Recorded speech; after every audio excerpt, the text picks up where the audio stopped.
My name is Bill Smith. I'm an alcoholic. I'm so through the grace of God and the fellowship called Alcoholics Anonymous. And I think I want to thank Mike for asking me to come down.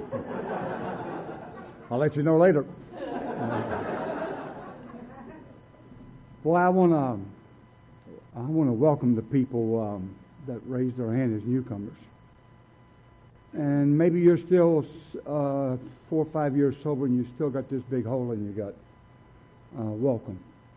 Because as you hear my story, I'm not a hooker-upper. You know what I mean? I don't join nothing. You know? Maybe you do. I'm sober almost. Oh, yeah, I got to give my sobriety date. Oh. We think this is my sobriety date. October 18th, 1975.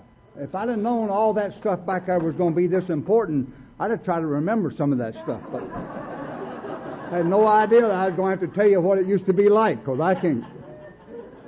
I know there's some stories I don't tell no more, because my brother told me, I was telling a story how I got out of jail and my brothers come and got me. I had all that part right. I just had the wrong city.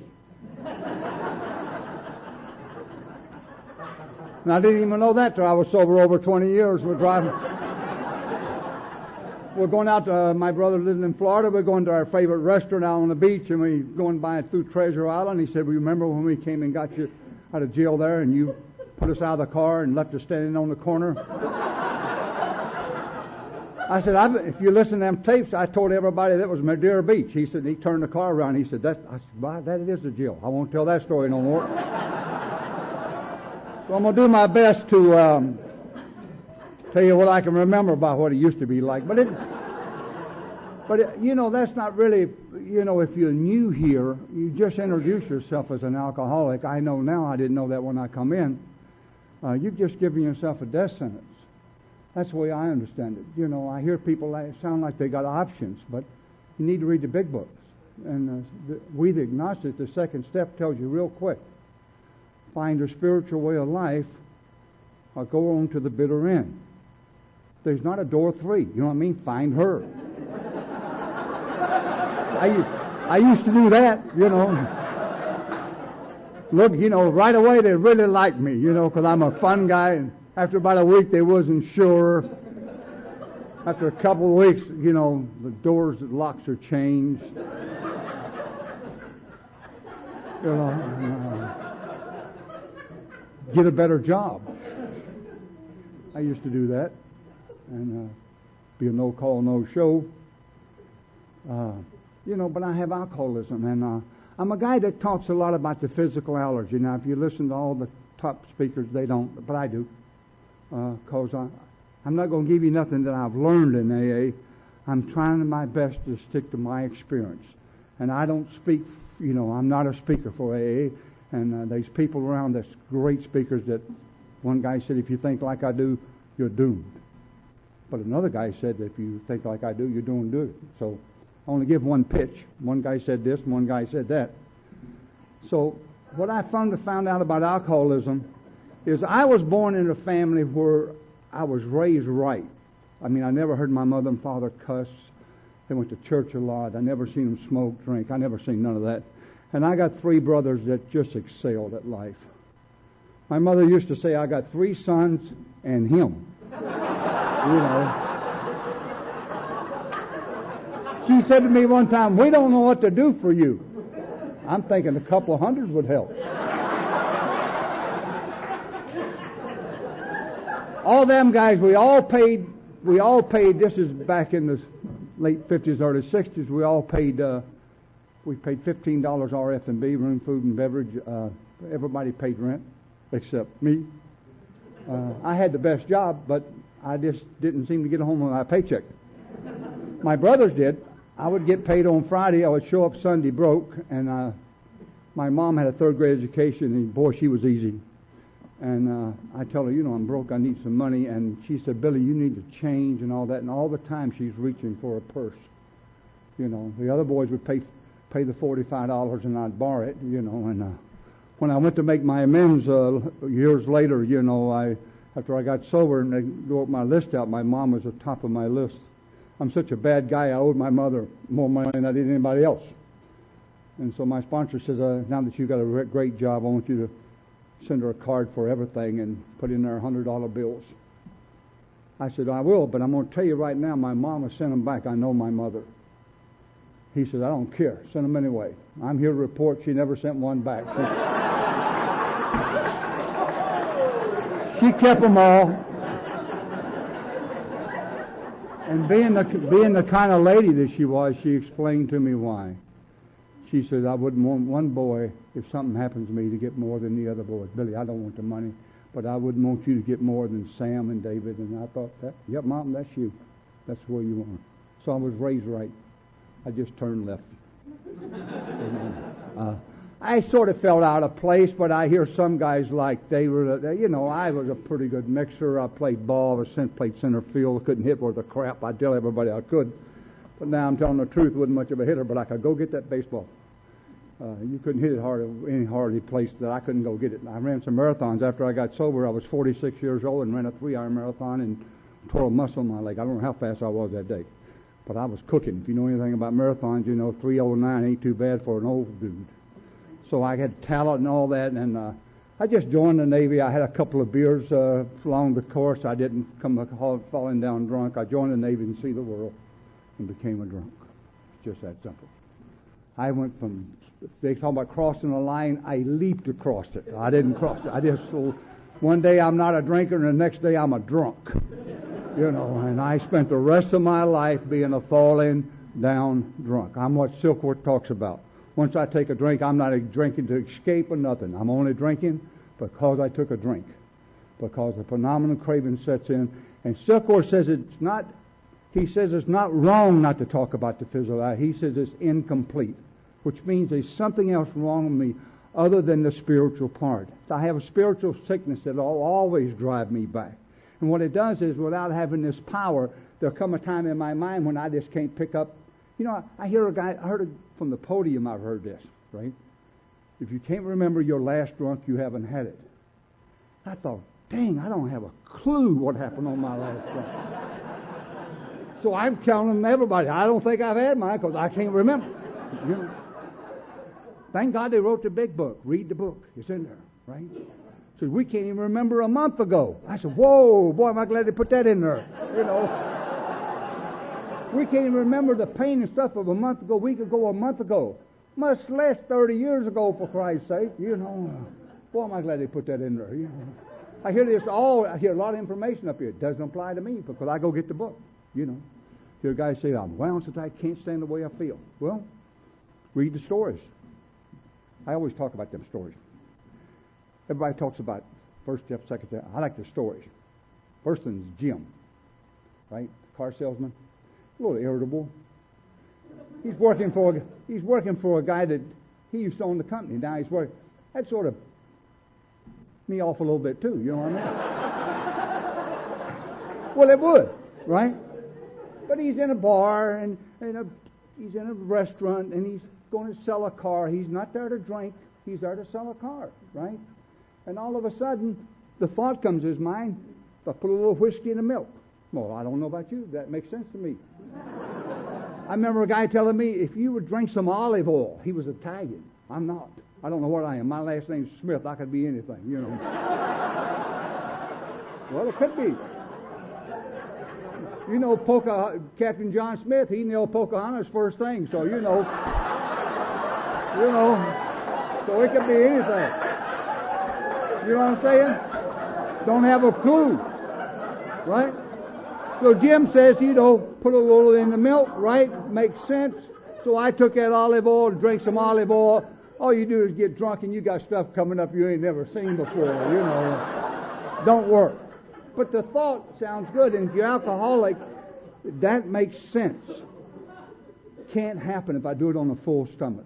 People used to tell me, you need to eat a lot before you drink because you get too drunk. I get too drunk because once I take a drink, I have to take another drink. That's the reason I get. I was telling these guys here, there was a guy when I come in, thank God for guys like this. We called him Catfish John. He couldn't catch a catfish if his life depended on it, but they called him that. And he used to say, the exact natures of my wrong. And I'd go, I'm insecure, I can't stand the way I feel. I said, so what is it, John? He says, the exact natures of my wrong. I continue to drink while drunk. I said, God, that's what's wrong with me. They all say, let's go get drunk. Then I get drunk, and they all go home, and I keep drinking, and I'm already drunk. I've already accomplished what I set out to do, and if you're alcoholic, it ain't that I have a choice once I pick up a drink. I didn't know that. I didn't know that I couldn't take 15 and cut it off. If you're alcoholic of my type, once you pick up a drink, all bets are off. You're done. All I know is I don't need to drink today. But let me tell you something, if you're new here. If I take a drink, I will need to drink today. And I will need to drink tomorrow, and I will not have a choice. But I love Jim. And then he got drunk. Then my next man is the guy with 25 years. Because as you hear my story, I stayed sober quite a while on my own when I come out of the hospital. And he quit 25 years. Not only was he not uptight, not only that, he says he was happy and he was really successful. In fact, if you read there, it says every means available, which means this cat had a lot of money. You know what I mean? This cat was loaded. Right? Then my favorite guy is Fred on page 41. I love Fred. Because everybody's going, I can't stand the way I feel. I can't stand the way I feel when I'm sober, so I drink. I can stand the way I feel. I can't stand the way I drink. You know. And so Fred just signed a contract. There's not a cloud on the horizon. Nothing's wrong with him. He's feeling really good. He's happy. His partners are going to be happy because he just signed a big contract. Says there's nothing wrong. All of a sudden, the idea will come into his head that he'll have a few drinks, a few cocktails. The two things that all three of them have in common is this. And this is what destroyed me, and I didn't know it. All three of them failed to enlarge their spiritual life. And all three of them, once they started drinking, were unable to stop on their own. Jim stopped in an asylum, went back to the asylum. I remember 25 years, was in the hospital within 2 years. He was dead in less than 4 years, so that's how he stopped. And our good friend Fred wound up back in the hospital. And I joined the Navy to see the world and became a drunk. I was arrested 11 times. I'm not going to give you a long thing. A lot of things you can do in the Navy, but you can't miss the boat. I was in Japan. I went into one of them houses where they had the two things I really liked.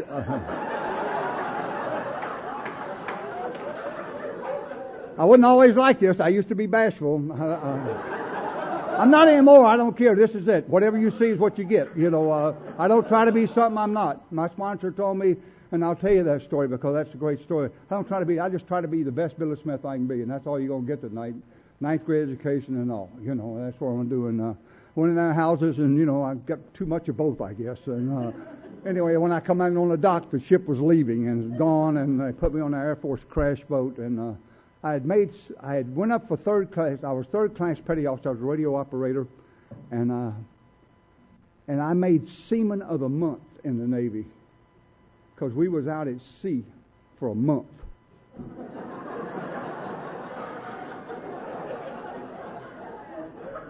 And they come out with people taking a volunteer flu shot. This is before they come out with it, and they asked for volunteers, and I took it. They was giving volunteer flu shots. I said, give me one. And everybody got the flu, but us guys that took the shots, we didn't get it. And I wound up working that speed key for like 6 to 14 hours every day. When I come back, they made me Seaman of the Month.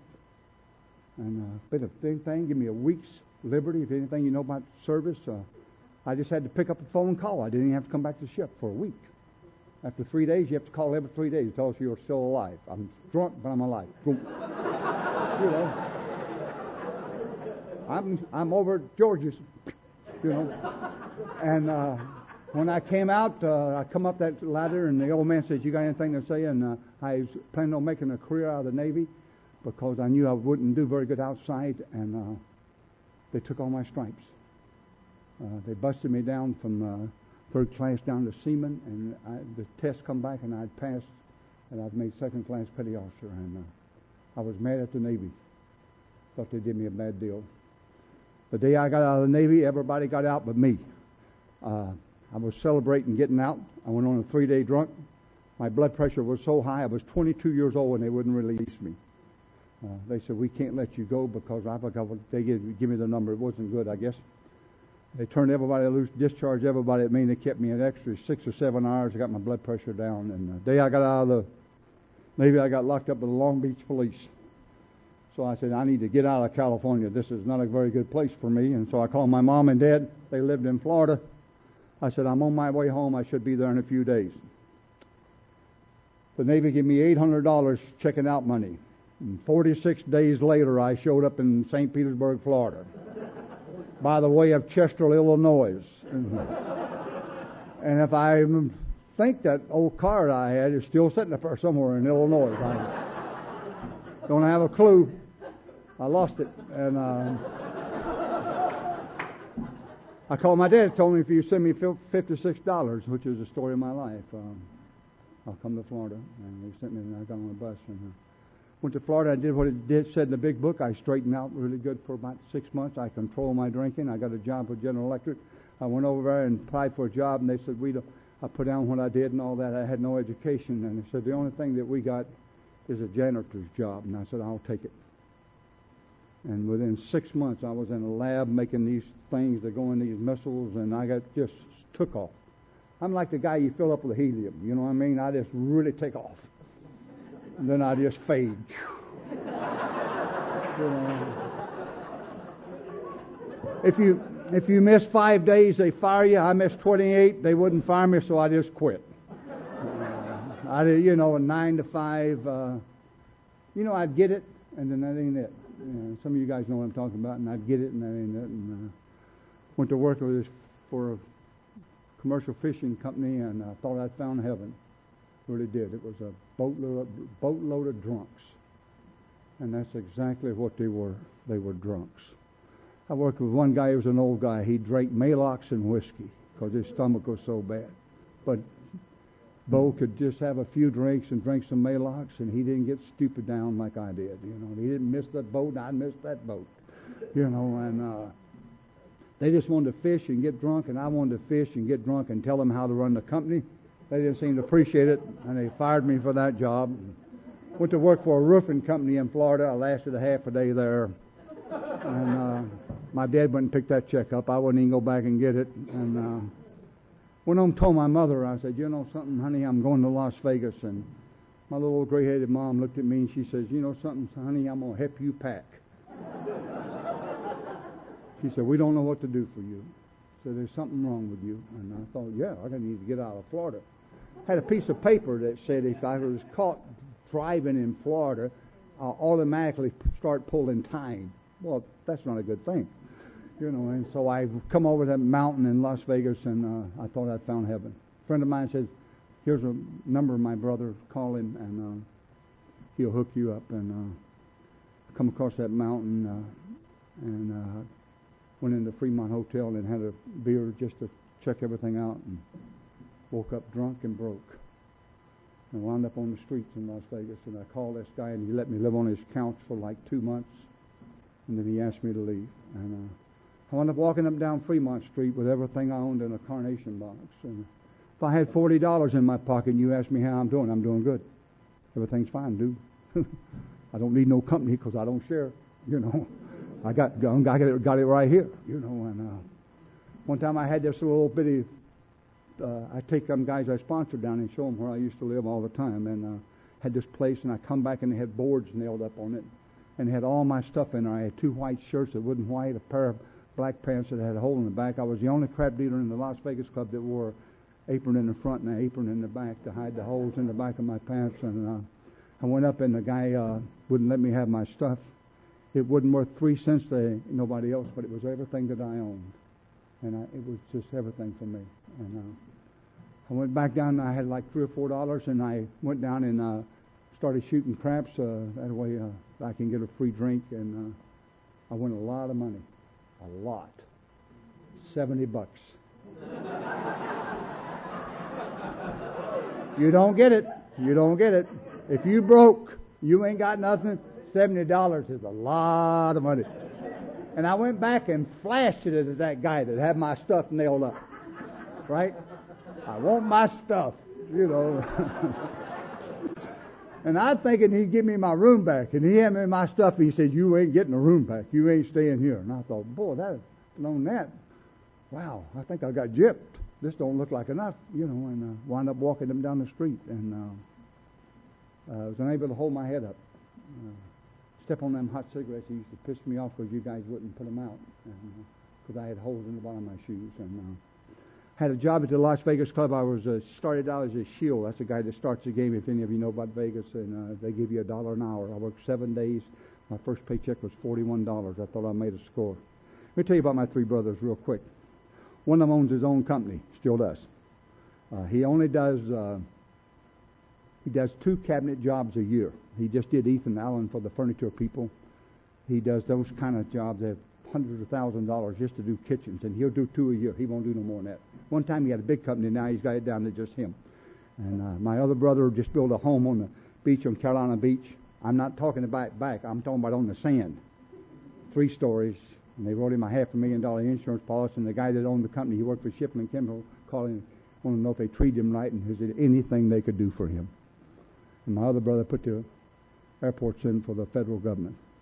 I was raised with the same opportunities as them boys. They are not alcoholic, and I am. And I tell you one thing, you put a drink from me or anything else, I will take the drink. Even though I know it destroyed me, even though I know it's injurious, I will pick it up and drink it. And that's the family I'm from. And I come out to Vegas, and I wound up, and I met a cocktail waitress, and she's the Eskimo in my life, and she's really sick right now. Her name is Inga. And if you believe in prayer like I do, put her in your prayers. I had coffee with her before I come down here. She always told me to break a leg, and I tell her, I'm too old to be traveling. She said, Billy, if I didn't want you to do this, I wouldn't ask you. You need to do what you're asked to do because you have a great life. One of the things because of Alcoholics Anonymous. I met this lady. She had 3 or 4 things I really liked. 4, and actually. She was a cocktail waitress. She had I don't know what you like. She had a car. I didn't have a car. She had a beautiful apartment. And she really loved Billy Smith. And for the first time in my life, I come off the street, I decided to go to a hospital and straighten my act up. And I knew I couldn't detox by myself, so I checked in for stomach trouble. I didn't check in for alcoholism. I was about 29 years old, and 28 or 30, I'm not sure much. But the years, they just don't compute, so I'm not sure. Between 25 and 30. And I checked in, and I was in that hospital. I don't remember how many days. I checked in the Sampson Clinic in Santa Barbara. The Sahara Hotel sent me down there because I was in such bad shape.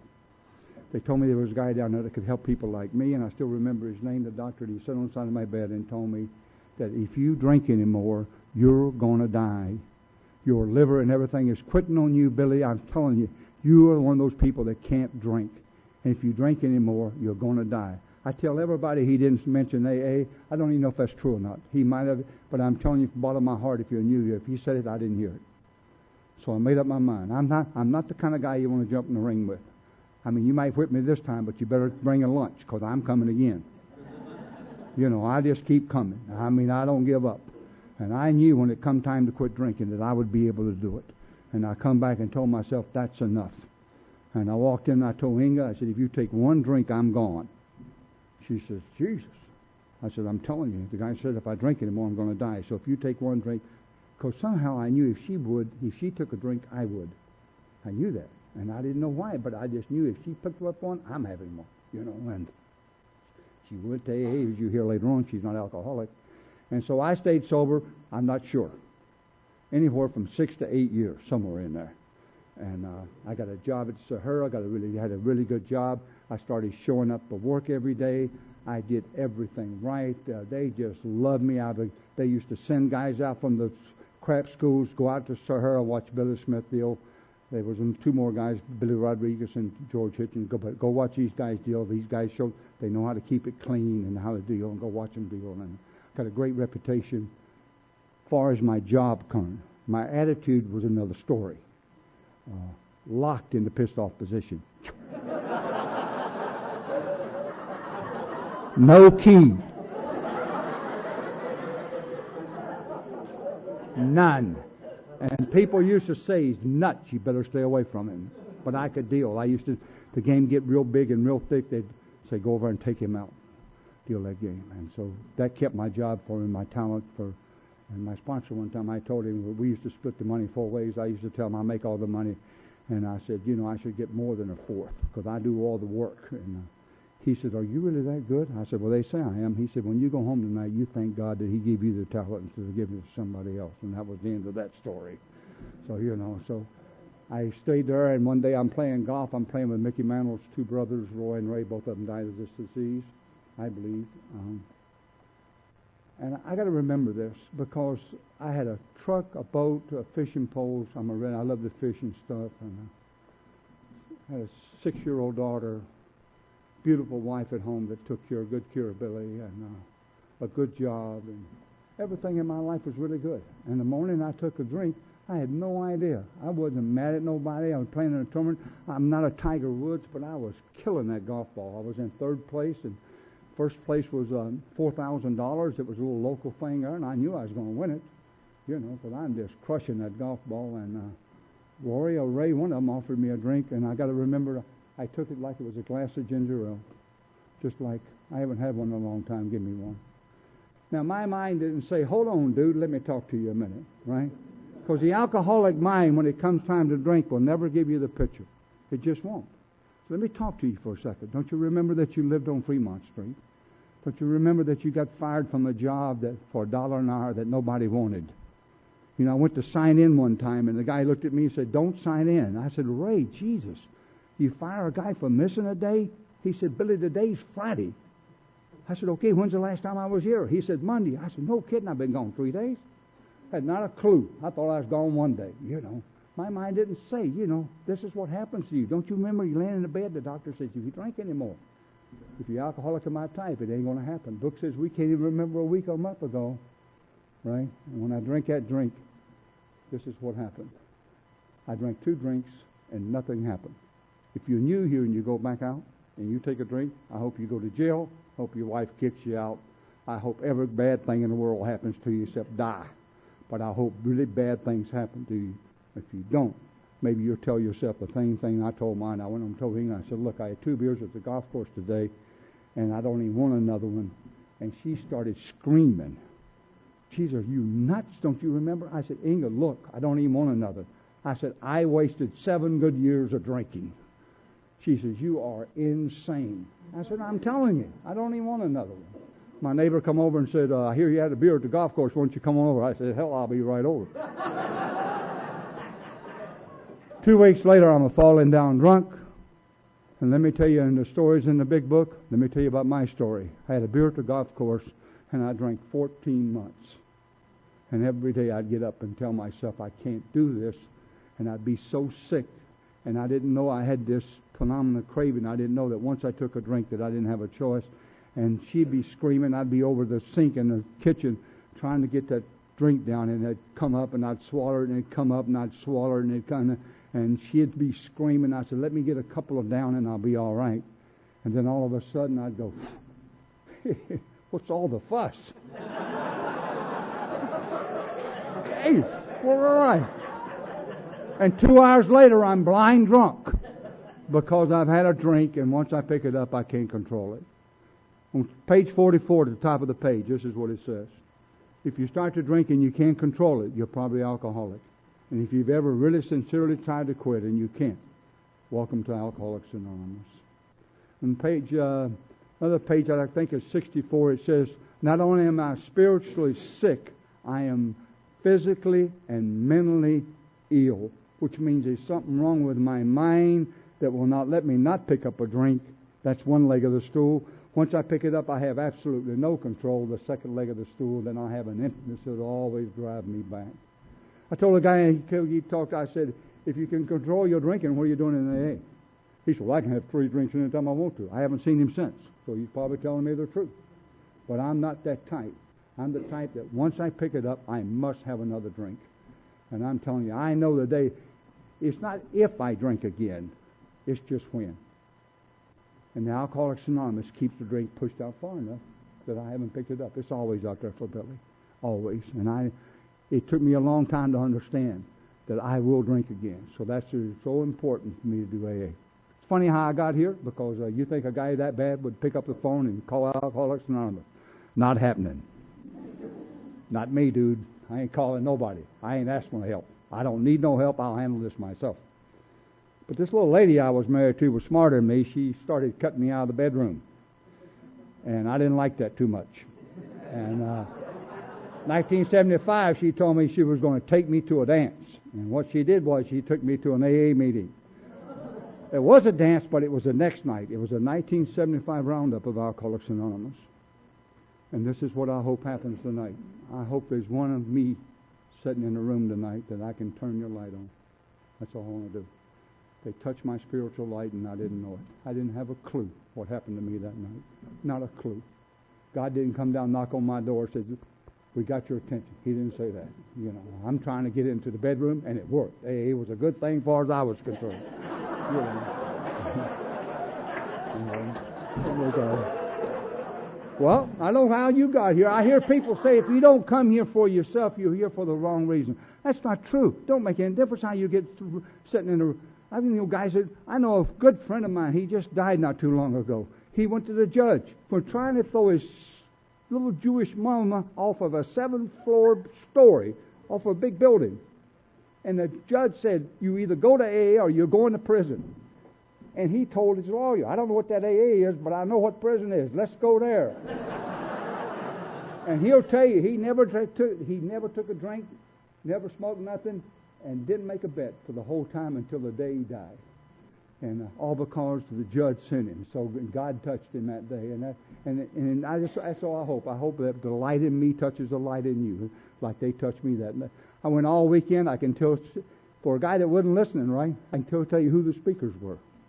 Father Hillary, Tom O'Sullivan, Johnny Harris, Nancy Stewart, and I can still tell you what they say. Isn't that weird? And I wasn't even listening. I was there, right? And I remember Father Hillary saying, we don't care how the mule got in the ditch, let's just get him out. And I asked this guy, what the heck does that mean? And he said, we don't care why you're alcoholic, let's just do something about it. I said, oh, you know. And I went all weekend. I didn't go to a meeting. And I come home like 2 or 3 days later, and I come home one night and I walked in the house and I told Inga, as soon as you fix supper, I'm going to an AA meeting. I never seen her fix supper that fast in my life. And what happened was, and I hope it happens for you, it became my idea to go to Alcoholics Anonymous. And once it became my idea to go to Alcoholics Anonymous, it was okay. Everybody's been trying to get me help for years. But it has to become your idea to go pick a sponsor. I mean, they're available, but you have to go ask them. It's got to be your idea. Once it became my idea to go to AA. So I went to AA, and for new people, this is what I did. I sat in a room. They say, any newcomers? I'm Bill. And that works pretty good, but I was going to 2 or 3 a day for 30 days. And I'm Bill. And now they're starting to stare. Because when's he going to say it? And I go like this, come on outside and we'll talk about it. You know. One day I went, my name is Bill, and, you know, from a distance they're going, you keep coming back. You know, and I was sitting in the back of the room like this, locked in the pissed off position. And right before my 30 days was up, I raised my hand and I said, my name is Bill and I'm an alcoholic. I also could have said, astronaut, brain surgeon. Hey, I'm a street kid. You want to hear alcoholic? I'll tell you. It don't mean nothing to me. I could care less, you know. But right now, I'm not drinking. You know, I'm going to work every day. Things are pretty cool, so I'm going to stay here a little bit longer. I'm not going to leave yet. I know that there will come a time I'm going to drink. I know that. I don't have the slightest problem with that. I know I'm going to drink. But right now, I'm not drinking. I'm going to settle for this, you know. And they said, why don't you get a sponsor? And I said, why don't you mind your own business? And they said, why don't you work the steps? I said, why don't you come on outside and I'll show you some steps. I'll knock you off of these. You know, I'll knock you off of this first one here, you know. I said, do me a favor. Do me a favor so I don't hurt you and I don't hurt me. Leave me alone, you know. And there was a guy called Catfish John, could care less, just seen right through it. Him and George Hargraves, and they'd grab me. And they started making me come over the house and we'd fix fences. And one day he said, you coming over? I said, no, Inga wants me to do some painting. And that's what John was, a professional painter. And he's not a guy I ought to drink with. And he said, I'll come over and help you. I said, that's okay, John, I'll do it myself. And he screamed at me, "What kind of friend are you?" I said, "Jesus Christ, what are you talking about?" He said, "Don't you feel good when you come over and help me?" I said, "Yes." He said, "Then why don't you give me a chance to feel good and let me come over and help you?" I said, "Well, come on, we paint the whole dang house." And so that's what we did. We wound up painting, and God, finally, he loved the fish, and he said, "Well, go fishing with me." I said, "All right." And if you're new, don't go fishing in a small boat with an old timer. Don't do it. Absolutely disastrous. We fished all night. They talk AA all night long. Yeah. I told him if he didn't shut up, I was going to use him for an anchor. Just talk and say, "Hey, you can do this thing." I'm thinking, why? Why would I do this? Why would I do this, right? I was sober a year. I went to the Atlanta Club. I'm waiting for everybody to congratulate me. Nobody did. I didn't tell them I was sober a year. But I thought they should have known. I've been coming around there every day, 2 or 3 meetings a day. It's the only thing to save my life. And I was doing it and if you're new here, I was doing it as good as I could and as fast as I could. I couldn't have done it any different. That was my road, and that's what I'm telling you about my road. God said, let him just show up. He ain't able to do nothing else, and just go to meeting. I went to the Atlanta Club one morning on my day off at 10 o'clock, and I left at 11 o'clock at night because they closed and they kicked me out. And I sat there all day long. I don't think 2 people said hello to me, sitting there like that. But I didn't drink. And I went home, and I come out of the Triangle Club one day. I'm sober, 14, 15 months, and I knew when I got in my car I wasn't going to get home. Once again, this loving God put the right person in my life. I turned around, there was a guy there called Ted Davis, and I heard he'd had good luck with people like me, and I said, "Will you please be my sponsor?" And before he could say anything, because I hate rejection, I still do, I said, "I'll do anything you tell me." And that's the wrong thing to tell Ted Davis. And he said, "Okay," he said, and this is what he told me. He said, "Billy, it would be an honor to be your sponsor." That floored me. He said, "I want you to be over at my house at 1:30 today." I said, "Well, I didn't mean today." He said, "Didn't you just?" I said, "Okay, I'll be there." And it's always like that. He said, "I want you to go on the 12-step list." So he didn't say nothing about doing the steps. He said, "I want you to go on the 12-step list." I said, "What's that?" He said, "You pick up drunks and you bring them to AA." I said, "Well, Ted, the only bad thing about that is I'm not a real alcoholic, not what the book talks about." He says, "Oh, tell them that. They're going to like that." Yeah, that's good. I said, "You don't understand, Ted. I am so angry. Geez, I want to tear people's face off." He said, "Tell them that. Boy, they're going to love you." He says, "Here's what I want you to do. I don't want you to be nothing that you're not. Don't try to give them nothing. Just pick them up and bring them to the Triangle Club and turn them over to us." And so that's what I did. I started picking you guys up. And I found out later my sponsor went down there and told them, "Don't call him all the time," because they call me all the time because I'd always go. So they just put a little star by my name, and they just called me like 2 or 3 times in one day. He said, "You can't do that because he's taking them to the meetings and he can't take that many. So go back, take the star off his name or whatever you did. And I'd pick you up, right? And when you're drunk, you know what you want to do, right? You want to talk, right? Guys will start saying, "Well, when I start to drink, I can't stop. And I know I'm alcoholic." I said, "Well, you sound like me, but you don't look like me, so shut up. I'm just taking you to the meeting. I'm not the guy, you know what I mean?" And I pick another guy up, and they go, "I've been trying to stop for years." And I thought, God, I tried to stop for 11 years. And I know I can't. I know I'm alcoholic. I said, let me get him to the meeting. I said, "Here's your another one, but I picked him up, and I picked him up, and I picked him up, and all of a sudden people started saying hello to me. They said, "He's really active," and hadn't done step 0. Come out of the meeting one day, and the kid says, "Will you please be my sponsor?" I screamed at him. I said, "I don't know what I got, but I hope nobody catches it. Get away from me, And I look around, my sponsors give me that stupid finger. Hate that finger. "Come here." I says, "What?" He says, "What did I tell you when you asked me to be your sponsor?" I said, "You said it would be an honor." He said, "Then you go tell him that."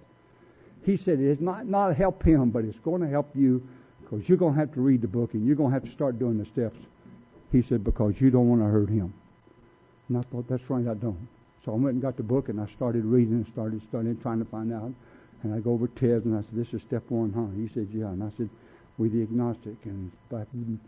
And the kid was a lot smarter than I thought he was. A couple of weeks later, he got a real sponsor, and thank God for him, but it pushed me, and then I tried to do a 4-step and I couldn't, And he said, I want you to go to retreat, and that's where I met Father Don Lynch, and he turned my whole life around. He says, you was raised in that Southern religion. When you get up in the morning, you're wrong. I said, right. He said, what if I told you God put you here to love you so you could love another human being?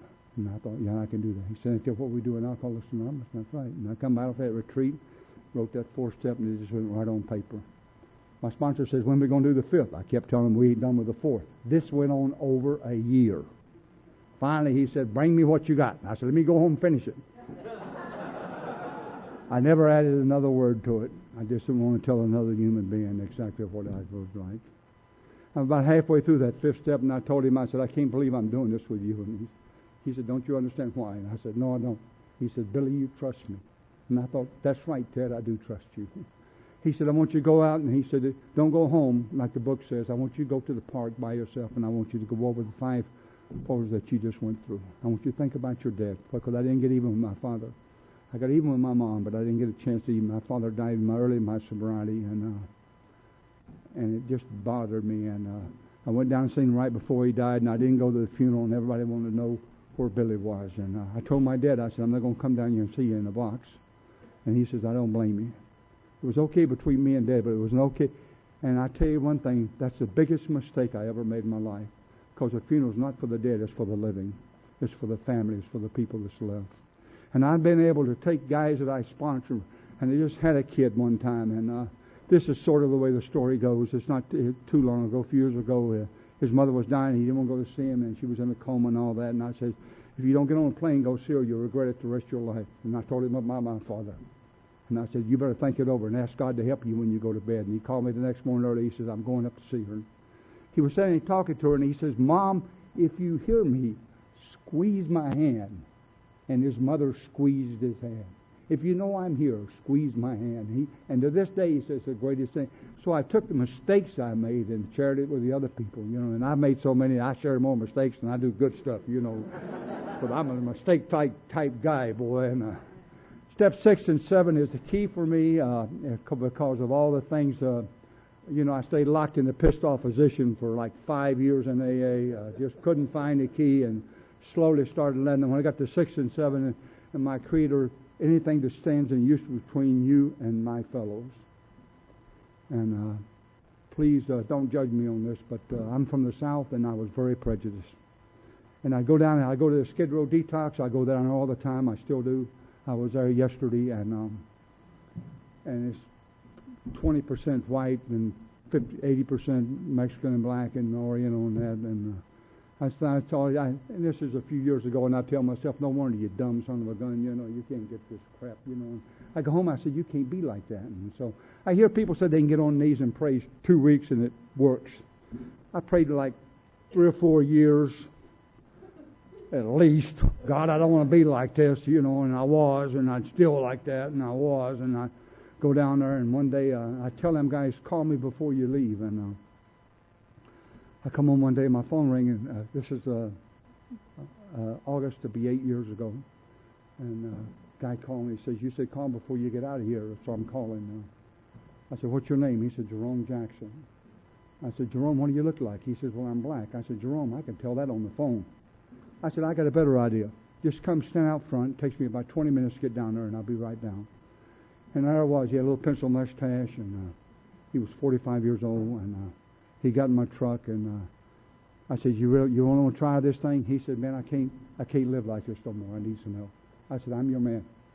I said, just maybe we can fill up that hole you got in your gut, and you can fill up this hole I got in mine." He said, "What are you talking about?" I said, "I'll explain it to you later, some other time." I said, "When's the last time you listened to Chick Hickey music?" He says, "I never have." I said, "Today's your first day." He said, "Man, what are you about?" I said, "That's who I am, brother. That's what you got." I said, "Where are you from?" He said, "I'm from the hood." I said, "Wait a minute. The only hood I know is one on the truck. I don't know nothing about no hood." I said, "What did you do for a living?" He said, "I've never had a W-2 form." I said, "Hold on a minute. You had to work at McDonald's to do something." He said, "Billy, I've never had a W-2 form in my life." I said, "How old are you?" He said, 45 years old. I said, "Holy Christ." I said, "What do you do?" He said, "I'm from the hood." I said, "What the heck does that mean?" "Drugs and girls." I said, "All right, how many times you been in prison?" He said, 3. I said, "Oh, okay. Now it's adding up." I said, all right, we'll start with day labor. He says, I don't do day labor. I said, get out of the truck. He said, whoa. I said, no. This is not negotiable. I ain't going to waste my time with you if you don't want to change. We'll start with day labor. Make a long story short, he did day labor, got a job in a hospital, and cleaning the pans. Went to work at a hotel on the Strip, cleaning the bathrooms. Let me tell you what he does today. He couldn't get a driver's license. I knew some lawyers. I said, come on, I know some people. They looked at it and said, he's got to wait. Took him 5 years to get a driver's license. But he got it, and let me tell you what he does today. He's a shift boss in charge of all the slots at a hotel. He made 12-step calls on the CAT bus.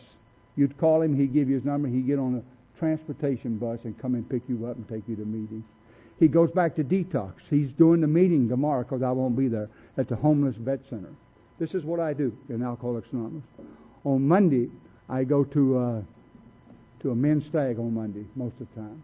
On Tuesday, I meet with my sponsor. Right now, I'm not doing it. For the next 22 weeks, I'm going through the 12 steps again for like the third or fourth time, completely through them. There's a group doing it. I'm not doing it. I'm sitting there. I'm learning more this time. I've been doing big book studies and step programs for years, but I'm going through them again because I just don't want to. I got to keep changing because the same person will always go drink. On Wednesday, I go to the Samaritan House. It's a place where we house 43 guys. On Thursday, my home group meets, the Living Today group. Starts at 7:30. On Friday, I go to Skid Row Detox. And then that night, I go to Samaritan House. The second Friday of the month, I go to the prison up in Indian Springs. Every Wednesday at noon, I go to the Mojave jails. I go to more meetings because I sponsor a lot of people, and they call me and say, I'll meet you.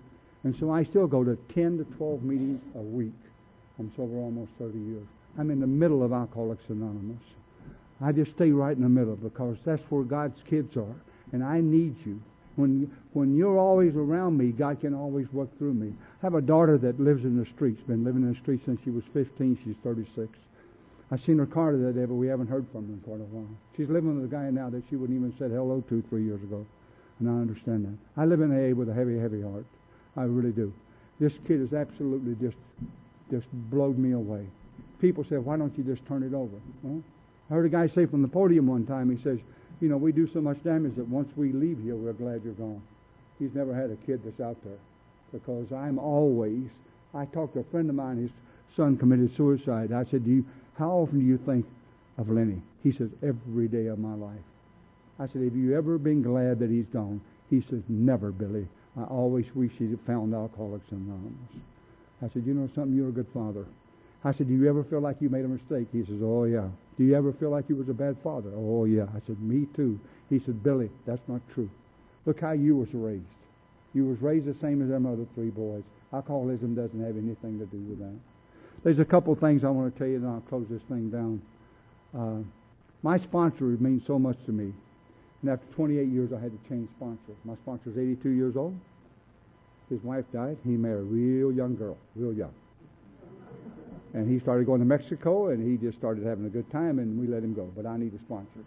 And when I need a sponsor, this guy, Roger Leary, started showing up at all these places I told you. All of a sudden, there he is. And so when God took one way, he always puts the next one in my life. And I have to believe like that. I cannot believe that God will abandon me just because I don't think good like I hear these people from the podium. If you put my thoughts up there for one day, you would have a different speaker.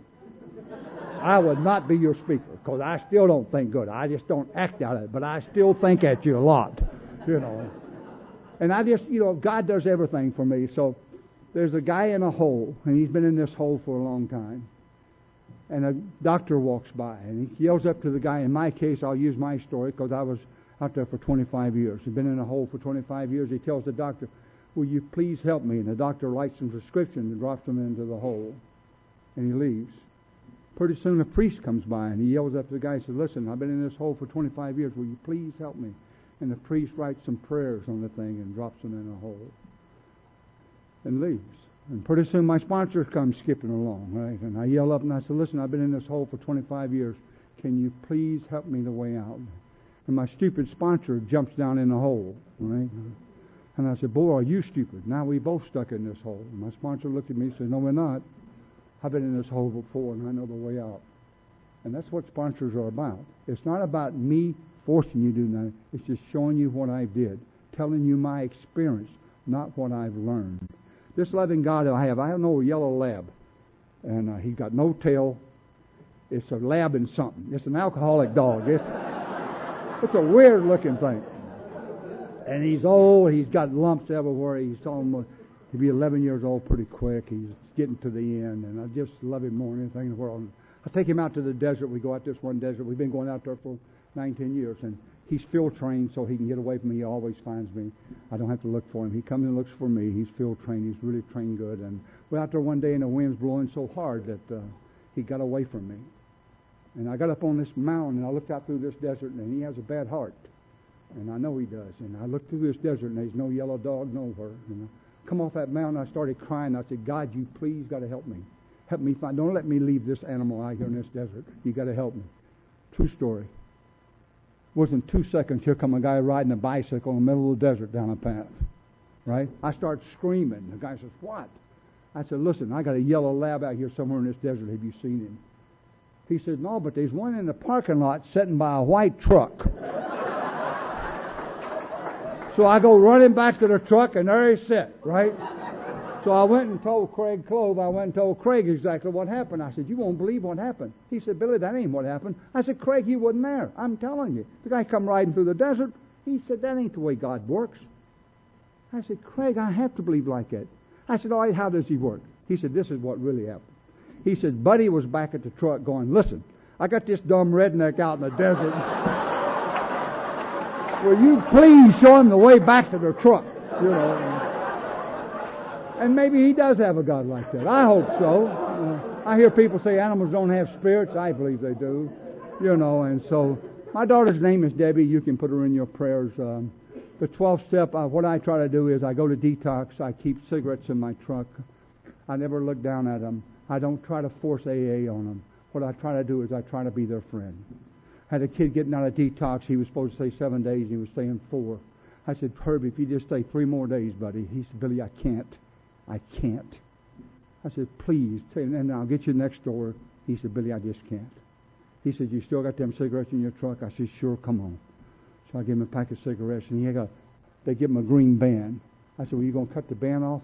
He says, no, man, I can get on the bus with that. I said, right, street smart, right? I said, here, you can't get on without nothing. So I take my pocket, and I said, here, put this in your pocket. I said, do me a favor, will you, Herb? He said, what's that? I said, don't forget me. You know what he said? Billy, I would never forget you. What I try to do is just leave the door open. I don't try to say, give them a lecture. When I was walking up and down Fremont Street, I didn't need a lecture. I needed $2. You know, I need a drink. I don't need you to tell me I screwed my life up. I already know that, for Christ's sake. I'm like this. I need to get like this. And if you can't do that, go away. I don't need no lecture, you know. So I always end my talk the same way, and this is the honor of my father. My father told me this story when I was really young. And there's a horse race in North Carolina. And during this race, whoever wins this race is like the champion for a year. It's the biggest thing in this little bitty town. And all the fathers are in the winning circle except one. One father's back in the barn. And the guy in the barn says, why aren't you out in the winning circle with all the rest of the fathers? And the man looked at the man in the barn and says, listen, if my son wins this race, he won't need me. But if he loses, I'm going to be here for him. And I tell you one thing, I am so glad today that you were here for me when I got here. I am so glad that there's a thing called Alcoholics Anonymous when nobody else welcomes you. We say, we're really glad you're here. And the difference is you mean it. So come and join us. Get yourself a sponsor. Put this process in your life. And come and stand in the winning circle with the rest of us. Thank you very much.